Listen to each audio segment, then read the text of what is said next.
Hi, my name is Sarah, And I'm Barry. and today we're going to be talking about the article Enhanced Verbal Abilities in the Congenitally Blind. And this article was written by Occelli et al. In 2017.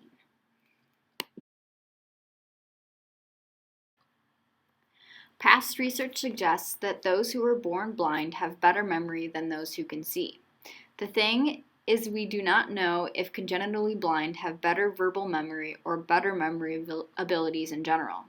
So, Occelli et al. Tested whether congenitally blind adults were better than sighted adults in both verbal tasks and spatial memory tasks. The results indicated that the blind were better than sighted at verbal tasks only, indicating that the congenitally blind have a greater reliance on verbal cortex language processing. So, the fact that the congenitally blind have a better verbal memory than those who are sighted can indicate either one of two things. One, that better verbal abilities exist without vision, regardless of the type of the verbal task, or that the congenitally blind just have better memory in general, and that does not just apply to verbal tasks. So that leads us to our paper today, where Occelli et al. Try to differentiate why the congenitally blind have better verbal recall and see if we can figure out the answer.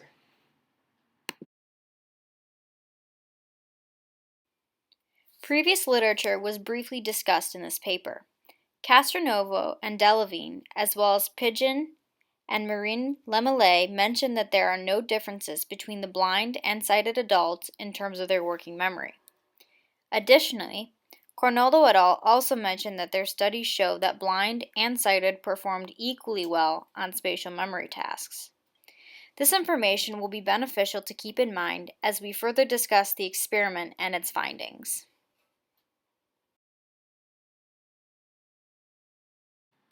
As for participants, 12 congenitally blind participants were chosen and 13 sighted adults were chosen. As for the blind participants, there was equal distribution across genders, with 6 males and 6 females. And the sighted individuals had just 4 males and 9 females, which, to be honest, we don't really know why they had that difference.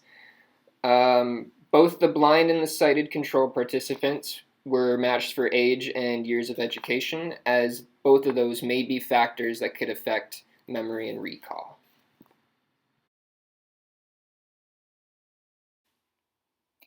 As for the verbal memory task, 20 concrete and 20 abstract words were selected. 2 separate lists were created consisting of 10 abstract and 10 concrete words. All the words matched in length, frequency, imaginability, and concreteness. Next, the lists were recorded by one author who spoke 1 word per second. Each list was presented to participants 2 times in a counterbalanced order. After between 20 and 30 minutes, participants were asked to recall as many words as possible in any order. The percentage of concrete and abstract words that were correctly recalled were then recorded.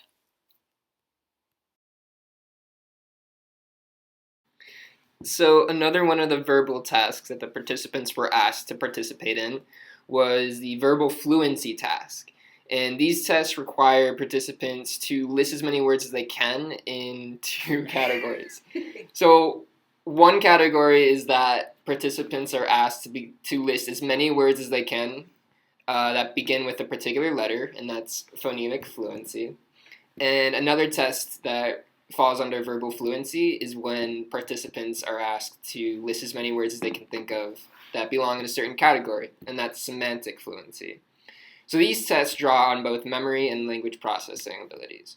So for the phonemic fluency task in the Occelli et al. Experiment, participants were asked to think of as many words as possible, starting with the letters F, A, and S. And to be honest, we don't know why they chose those letters. And as far as the semantic category task, participants were asked to generate as many words as they can that belong to the categories animals, fruits, and musical instruments. And again, I believe that these categories are arbitrary, and there's no real meaning as to why they chose these specific categories. So the performance was measured as a total number of words reported for each task. For the verbal working memory portion of the experiment, both blind and sighted completed the verbal backwards digit span test. For this task, the experimenter read a sequence of numbers that increased, and then participants had to repeat each sequence but in reverse order. The task was scored in a way that participants received a point for each segment answered correctly, but the test terminated if both sequences for a particular level were incorrect.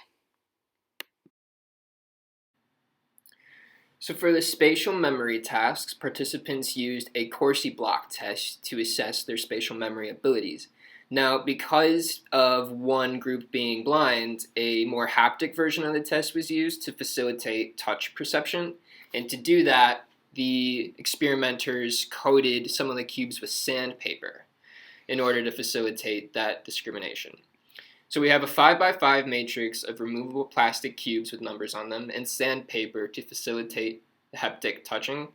So for each trial, 4 target cubes were arranged with the sandpaper side up, and participants were then asked to place the tiles in the correct order that they remember.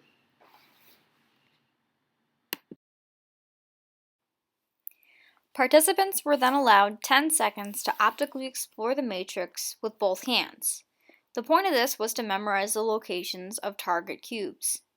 The experimenter turned the cube over so that the surface was smooth. The participants were then asked to point out the locations of the memorized target cubes on the back of the matrix. Each participant did 5 training trials and then 10 experimental trials. The performance was measured as the percentage of individual locations were correctly revealed.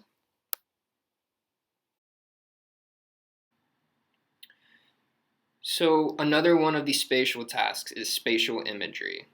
Now, spatial imagery can be subdivided into pictorial object imagery and abstract spatial imagery. So Occelli et al. Tested spatial imagery, emphasizing spatial relationships using a task that was modified from an earlier experiment, Lacey et al. From 2014. Now for this, participants first underwent a training session using the haptic touch matrix that you could see in the picture here, and it was located behind a curtain. So that training was based only on haptic cues for both the blind and the sighted. So this let participants to learn the numbered matrix, and they constructed their own mental image of it.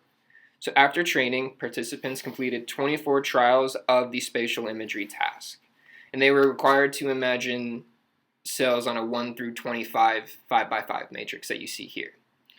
So they were first presented with auditory stimulus presenting 4-digit strings, and then they had to imagine the shapes that would result from filling out those 4 cells.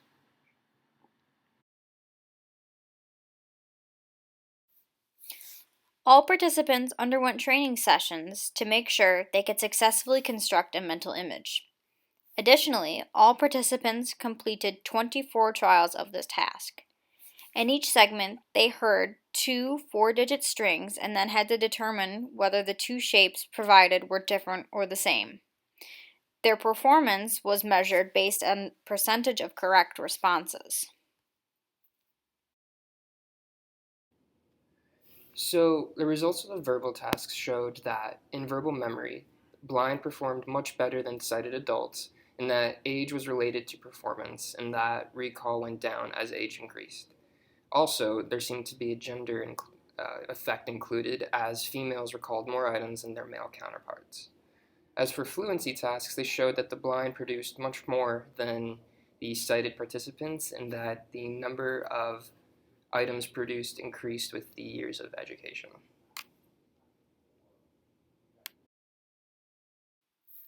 The results for the spatial task showed that there were no significant effects of visual status on spatial imagery performance. The results also showed that there were no significant differences between blind and sighted on spatial memory tasks. Interestingly enough, the performance did decline with age, but education level and gender had no significant effects. So the results were pretty straightforward. The congenitally blind performed much better on all verbal tasks, but there was no significant difference between blind and sighted on either spatial memory or spatial imagery tasks. In addition, there seemed to be gender differences in that females have better verbal memory and males have better spatial memory. Blind have performed better than their sighted counterparts on all aspects of verbal memory, but there are also positive correlations between spatial memory ability and phonemic and semantic fluency in the sighted but not the blind. Researchers are still unsure what mechanism caused the superiority of verbal abilities in the blind. However, they do believe that it's possible that congenital blindness induces a stronger reliance on verbal information, which leads to a stronger verbal memory and other verbal skills with practice. Lastly, researchers also believe the superior verbal memory performance in the blind is strongly related to the advantage specific to the verbal abilities rather than those of the memory abilities. Alright guys, thanks for watching. And if you guys have any questions, feel free to post on C-Tools. We'll keep an eye out there. And We look forward to seeing you guys in class. Thanks.